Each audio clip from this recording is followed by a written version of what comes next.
It was just an ordinary afternoon when Amara Davis, a high-powered attorney, boarded her flight home after a grueling week in court. She had settled into her first-class seat, ready to unwind, when a simple request from a flight attendant shifted everything. Margaret Wilkins, a senior attendant, asked to see Amara's boarding pass not once, but twice despite Amara's clear presence in her assigned seat. At first, it seemed like a misunderstanding, but the tension in Margaret's tone and the way her eyes lingered spoke of something deeper. Minutes later, Margaret returned, insisting Amara relocate to the main cabin, claiming there had been a mistake. Amara stood her ground, but the confrontation left the entire cabin on edge. Whispers filled the air, and passengers watched as Margaret's discomfort escalated into something no one expected. 7 minutes later, Margaret was removed from duty mid-flight. But what happened after the plane landed sparked a ripple effect that reached far beyond the airline.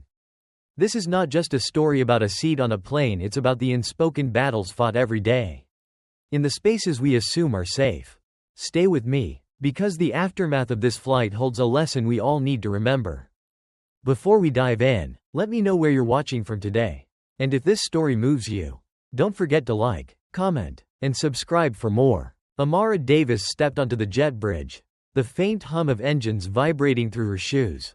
The afternoon sun slanted through the terminal windows, glinting off the gold trim of her navy suit. She could feel the weight of eyes tracing her steps as she crossed the threshold into the first-class cabin. It wasn't unfamiliar, that particular sensation. Like walking into a room where the unspoken hung thick, waiting to be acknowledged. She adjusted the strap of her briefcase, tucking it carefully into the overhead bin, and settled into her seat by the window. The cabin was hushed, save for the rustle of newspapers and the soft clink of glass as a flight attendant poured champagne a few rows up. The kind of peace that money bought.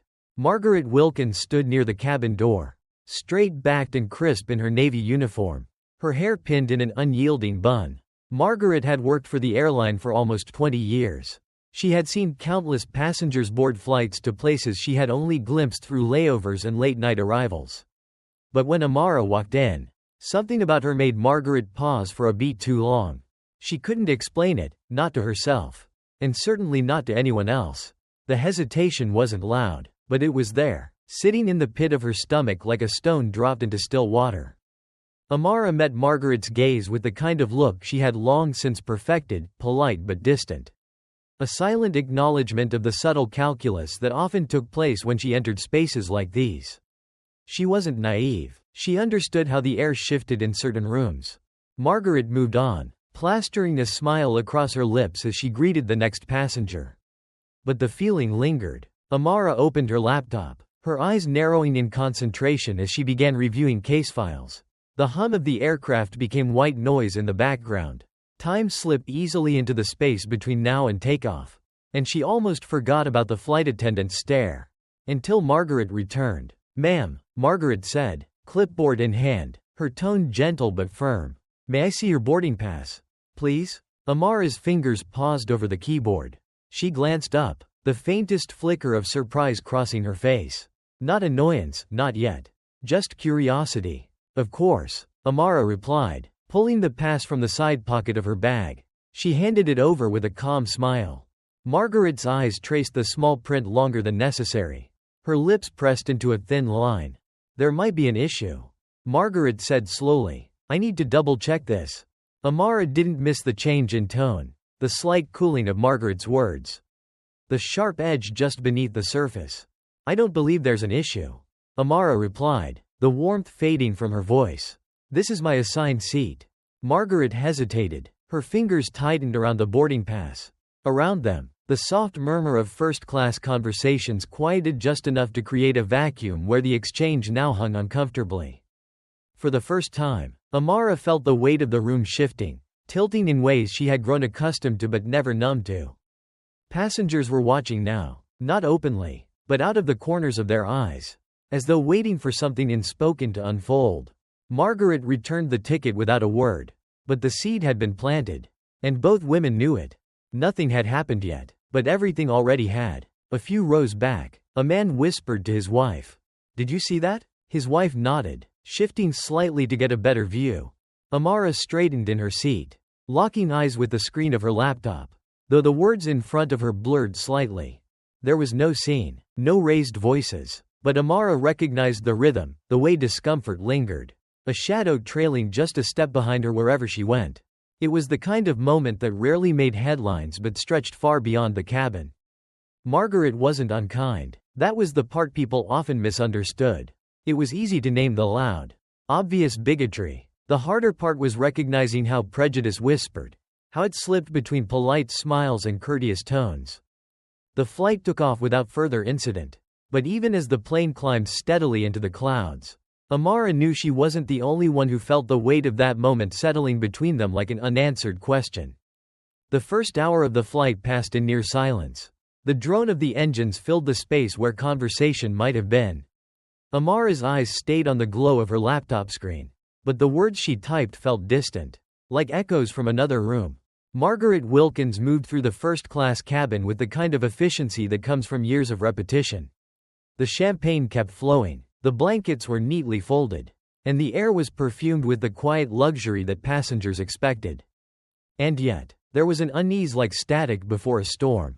Margaret avoided looking at Amara. But avoidance, too, was a form of acknowledgement. It wasn't a mistake. No one accidentally overlooked someone who didn't belong in the space they believed was theirs. It was subtle, the way Margaret's eyes skipped over Amara's seat when offering refills. How her smile, warm and easy for others, thinned ever so slightly when she crossed Amara's aisle. These moments were small, almost imperceptible, but Amara felt them. She always did. The thing about prejudice, the kind that doesn't shout but whispers, is that it makes itself known in the silences. It lives in the gaps between what is said and what is not. Margaret wasn't rude. That would have been too simple.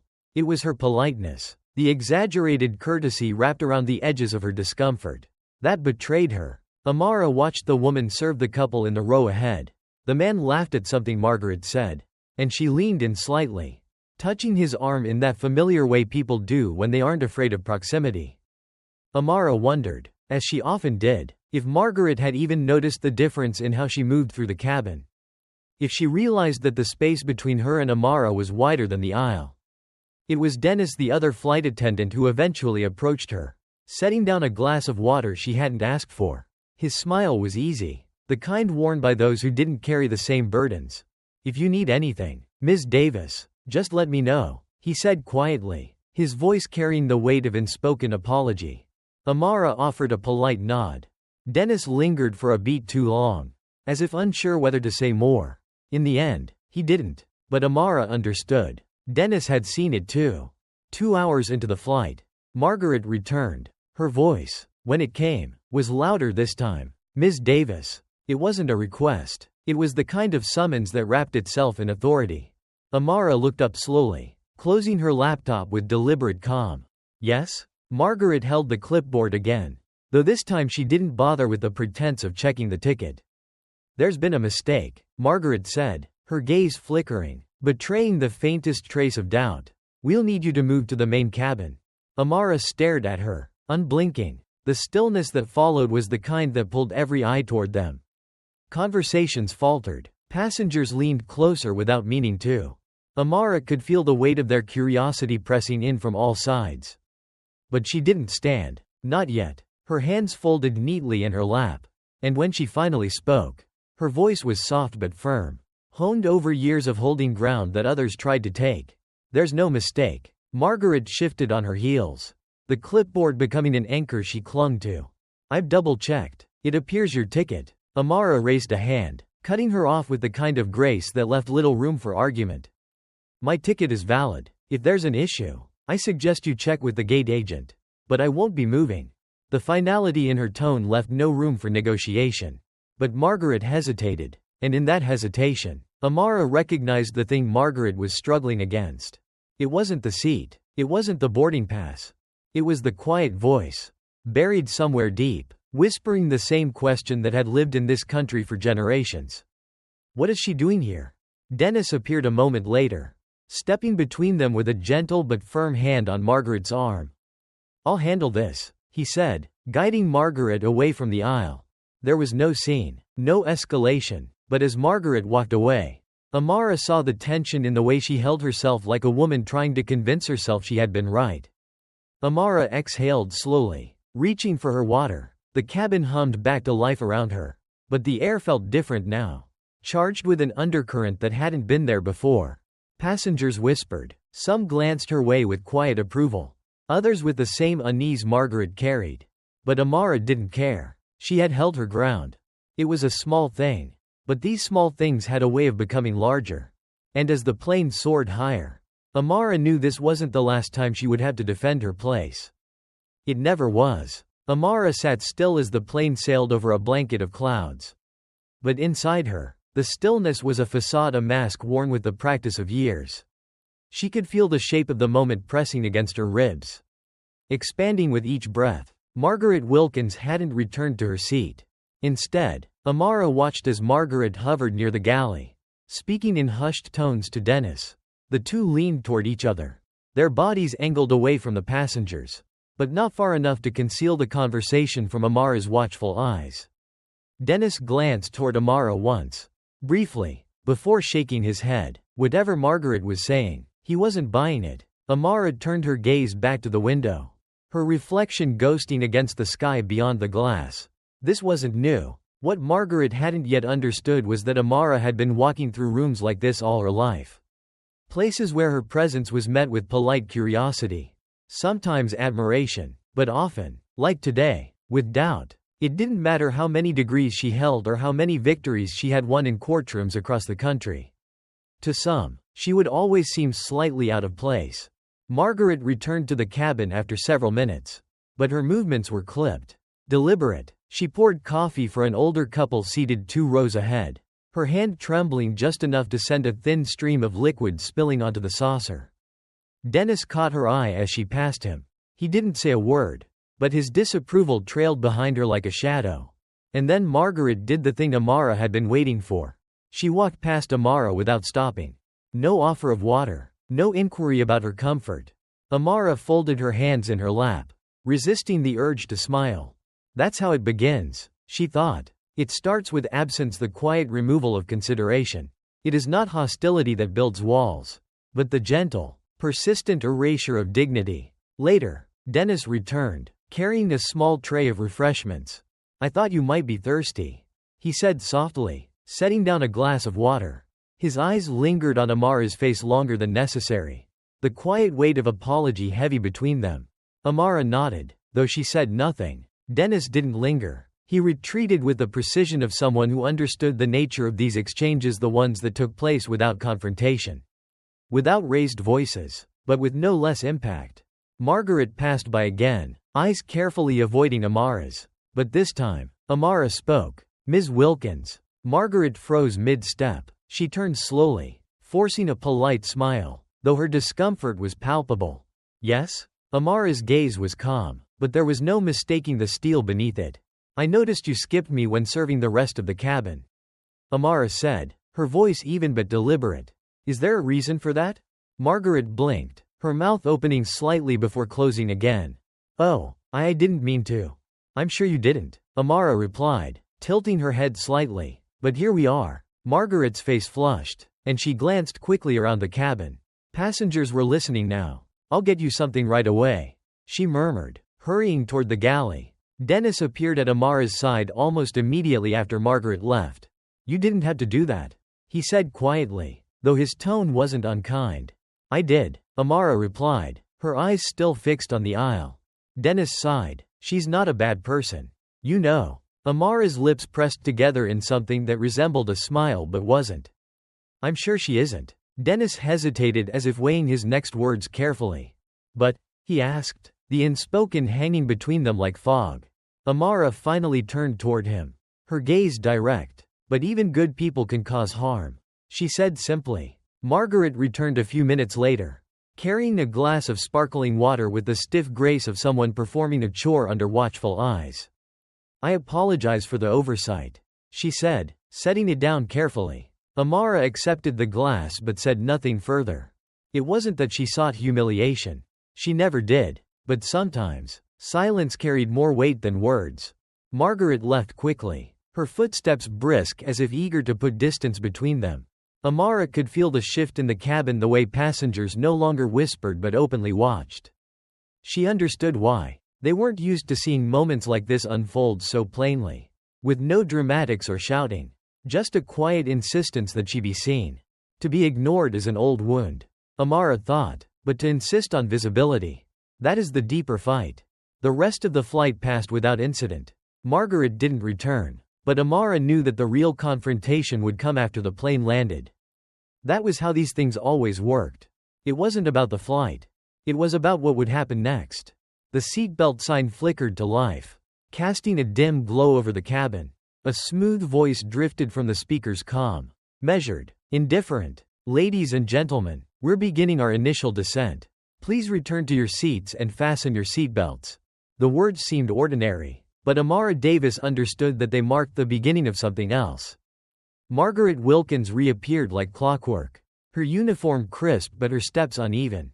She moved through the aisle with the precision of someone determined to be unimpeachable.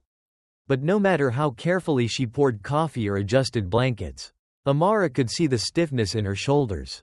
Margaret wasn't afraid of losing her job, at least not yet. Fear was too blunt of an emotion for moments like these. What Margaret feared, Amara suspected, was something quieter but no less dangerous: the erosion of certainty. To Margaret, Amara's presence was a ripple in calm waters. A disruption to the unspoken order that had governed the first-class cabin long before either of them stepped on board. The plane dipped slightly, and Margaret steadied herself with a hand on the back of a nearby seat. She hesitated as she passed Amara, and for a brief moment, their eyes met. Amara smiled, a small, deliberate thing. Margaret's gaze dropped almost instantly. Like a curtain falling, passengers began gathering their belongings. Anticipating the landing, the hum of quiet conversations returned. And for a while, Amara thought the tension might dissipate. It didn't. Margaret returned one last time, clipboard in hand, and stopped at Amara's row. This time, she didn't speak. Instead, she offered a tight, thin-lipped smile and continued on her way. But Amara noticed something. Margaret paused by Dennis near the galley, her mouth moving quickly, words falling between them that Amara couldn't hear but could certainly recognize. Dennis glanced toward Amara, and his brow furrowed. His response was brief too. Maybe 3 words, and then he stepped away, leaving Margaret standing alone. The descent continued, but the real landing, the one Margaret feared, had already begun. As the plane broke through the clouds, Amara felt the subtle shift in the air, the collective weight of arrival settling over the passengers. The plane's wheels met the runway with a soft thud, and as the engines roared in reverse, Amara caught sight of Margaret retreating to the front of the cabin, her back rigid as she disappeared behind the curtain. When the doors opened, the familiar choreography of disembarkation began. Passengers rose, stretching and gathering their belongings. The cabin became a procession of rolling luggage and polite nods. Amara remained seated. She didn't rush. Dennis approached quietly, standing beside her seat with an expression that balanced somewhere between apology and exhaustion. "Ms. Davis," he said softly, his voice barely audible above the shuffle of departing passengers.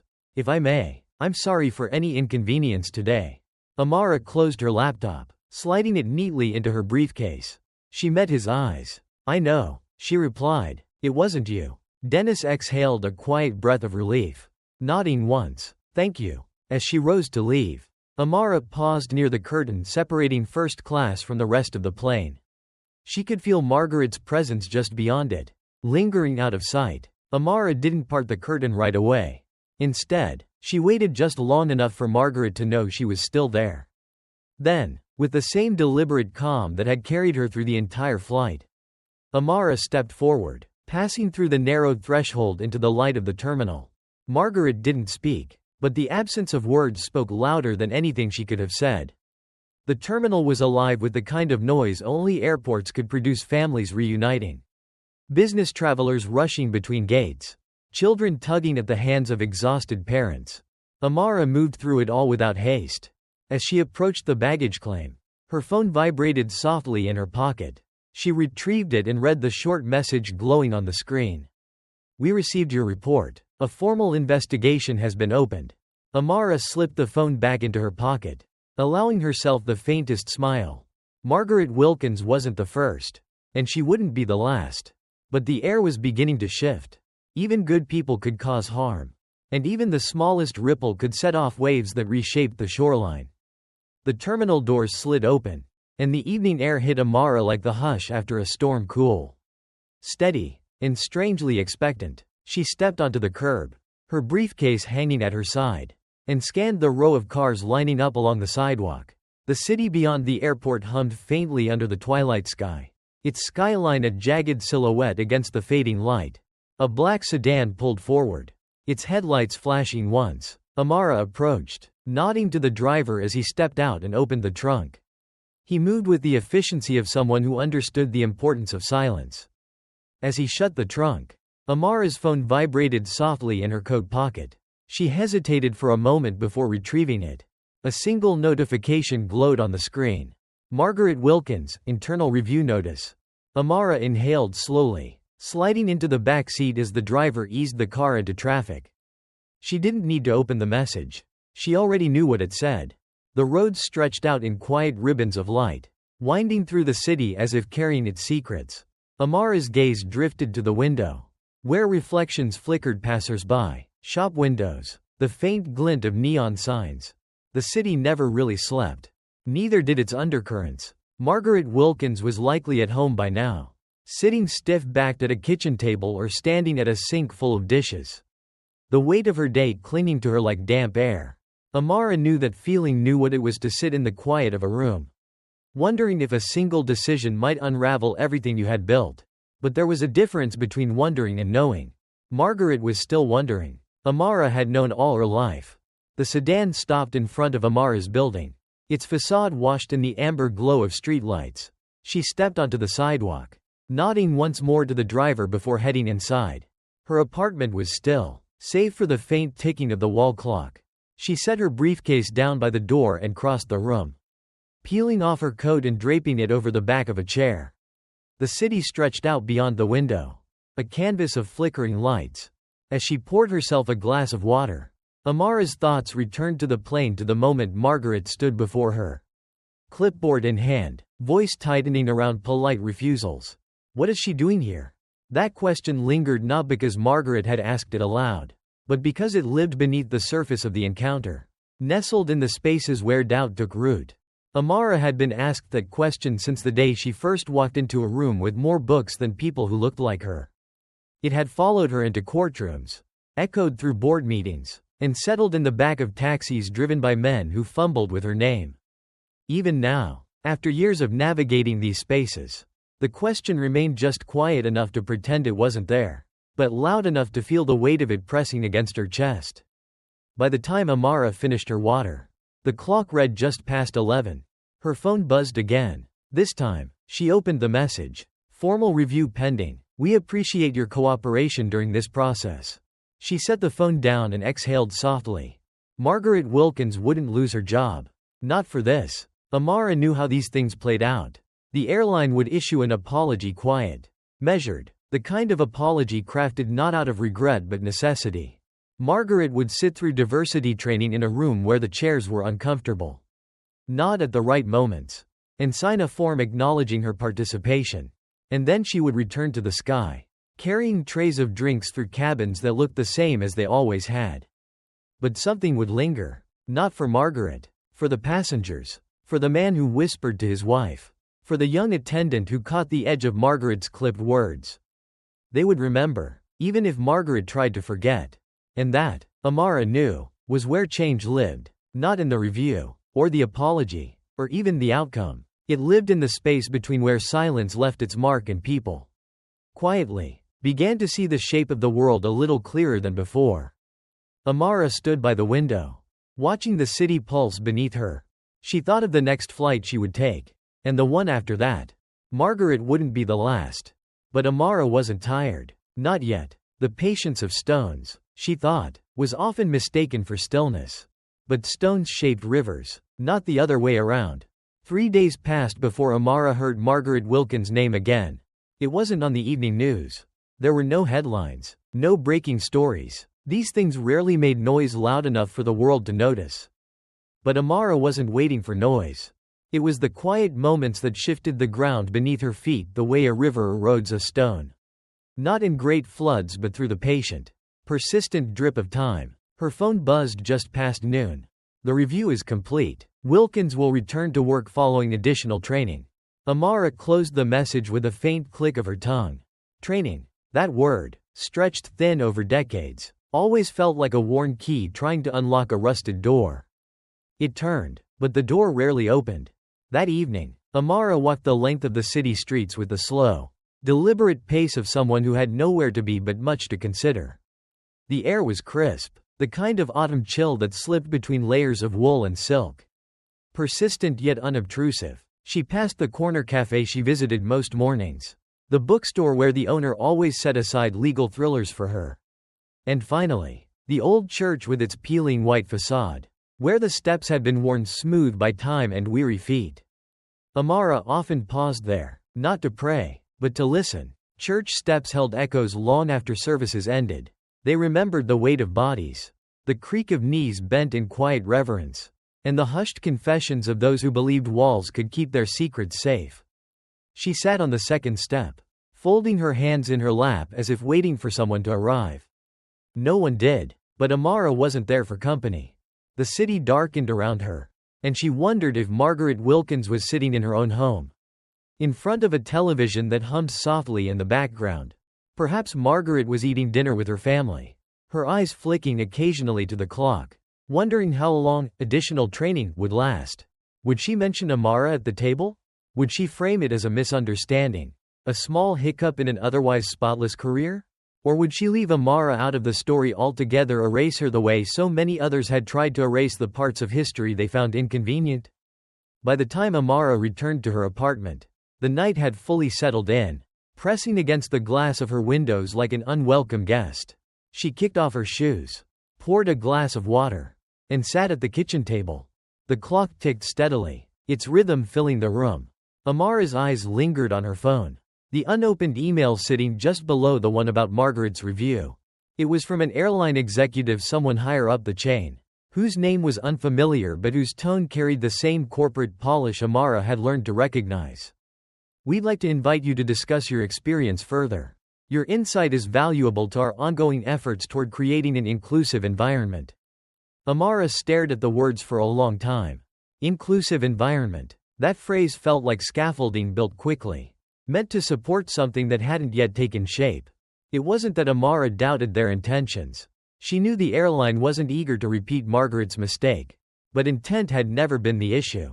The question was whether the structure could hold once the scaffolding came down. The next morning, Amara stood in line at the cafe, the hum of conversation weaving around her like thread. The barista, who always remembered her name but not quite how to pronounce it, greeted her with a smile. Amara, right? Amara smiled, correcting him gently. Amara. Ah, right, my bad. She didn't mind. Mispronunciations were small battles, and today she had no desire to fight them. She sipped her coffee at the window, watching as people crossed the street, heads down, collars turned against the wind.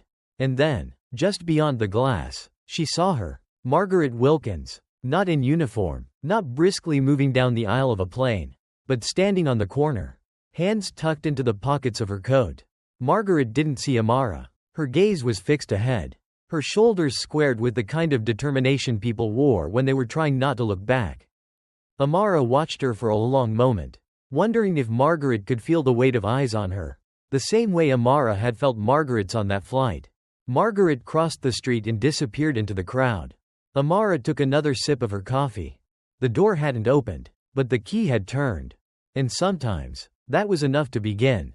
The day Margaret Wilkins returned to the skies, Amara Davis found herself once again seated in the first-class cabin of the same airline.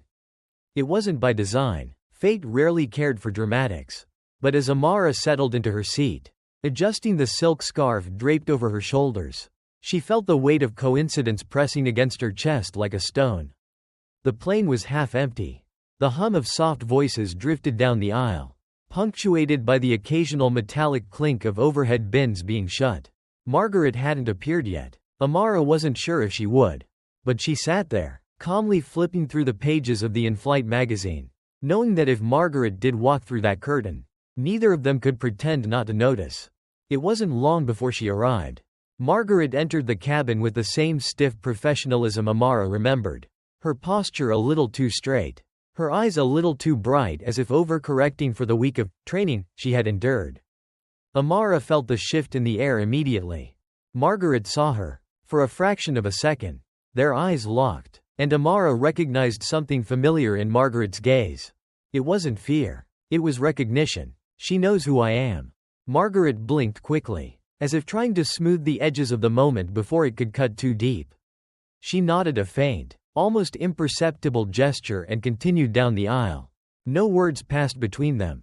But something did. As the plane ascended, Amara let her head rest against the window, watching the ground below shrink into neat patterns of roads and fields. The tension in her chest began to loosen. But not entirely. Margaret hadn't addressed her directly. But Amara could feel the deliberate nature of Margaret's absence the way she had skipped over Amara's row, leaving the seat untouched. Some silences were quieter than others. Margaret hadn't poured her a drink, hadn't asked if she needed a blanket or preferred sparkling water over still. And in that omission, Amara felt the weight of something larger than a single flight attendant's discomfort. Margaret was not the first person to shrink in Amara's presence. She was simply the most recent. By the time the cabin lights dimmed for the evening leg of the flight, Amara could sense Margaret pacing softly near the galley, the faint shuffle of her shoes echoing beneath the low rumble of engines. Amara closed her laptop and rose from her seat, stepping quietly into the aisle. Margaret glanced up, startled. They stood there, two women separated by nothing but a few feet of carpet and the weight of an unspoken history. "Ms. Davis," Margaret began, her voice softer than Amara expected. Amara held up a hand. "You don't have to say anything," she said, not unkindly. Margaret's lips pressed into a thin line. But she nodded. For a moment, there was nothing but the sound of the galley curtain swaying gently behind them. Then Margaret exhaled, her voice barely above a whisper. "I didn't expect to see you again." Amara's eyes softened. "Neither did I." Margaret shifted, glancing toward the rows of sleeping passengers behind them. "I know it doesn't matter now," she said, her hands folding neatly in front of her. "But I wanted to apologize for what happened." Amara studied her for a long moment, noting the slight tremble in Margaret's voice, the way her eyes lingered somewhere near Amara's shoulder. Unable to meet her gaze directly. "I appreciate that," Amara replied simply. Margaret's shoulders sank, as if the words had released something she didn't realize she had been holding. "I thought about it a lot," Margaret admitted. "I told myself it wasn't personal, but I know that's not true." Amara tilted her head slightly. "I never thought it was personal," she said. "That's the problem." Margaret blinked, the weight of Amara's words settling over her like the slow descent of evening fog.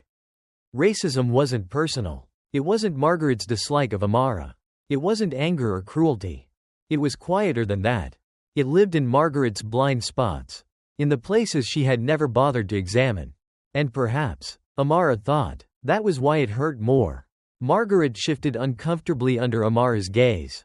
But she didn't retreat. "I'm trying to do better," Margaret said. "I believe you," Amara replied. Margaret's eyes flickered with something that looked like relief. "Thank you," she murmured. Amara smiled faintly, stepping back toward her seat. But just before she turned, she paused. "Ms. Wilkins." Margaret straightened. Amara met her eyes, this time without hesitation. "Trying isn't enough," she said gently. "But it's a start." Margaret nodded, the smallest trace of a smile tugging at the corners of her mouth. Amara returned to her seat, sinking into the cushion as the plane continued its quiet journey through the night. She closed her eyes. The edge of forgiveness was a fragile place. But tonight, it felt a little closer. The wheels touched down softly. But Amara Davis felt the weight of landing long before the plane settled. It wasn't the kind of weight that pressed against the chest or lingered in the bones. It was quieter, like the soft ache that follows a healed wound, reminding you that some things, though mended, never truly vanish. The cabin lights flickered on, washing the space in muted gold. Around her, passengers stirred, stretching, collecting their coats and bags, eager to return to the lives they had briefly left behind. Amara waited. She wasn't in a rush. She had learned long ago that the measure of patience was not in waiting. but in how one carried themselves while doing so. Margaret Wilkins passed by, her eyes skimming Amara's seat. A brief flicker of hesitation betraying the careful mask she had worn since their conversation. But Amara noticed something different this time. Margaret did not look away. She paused near the galley, her hand resting lightly on the back of a seat, as if searching for something to steady herself. For a moment, Amara thought she might say more, offer some final word to punctuate the journey they had unwillingly shared.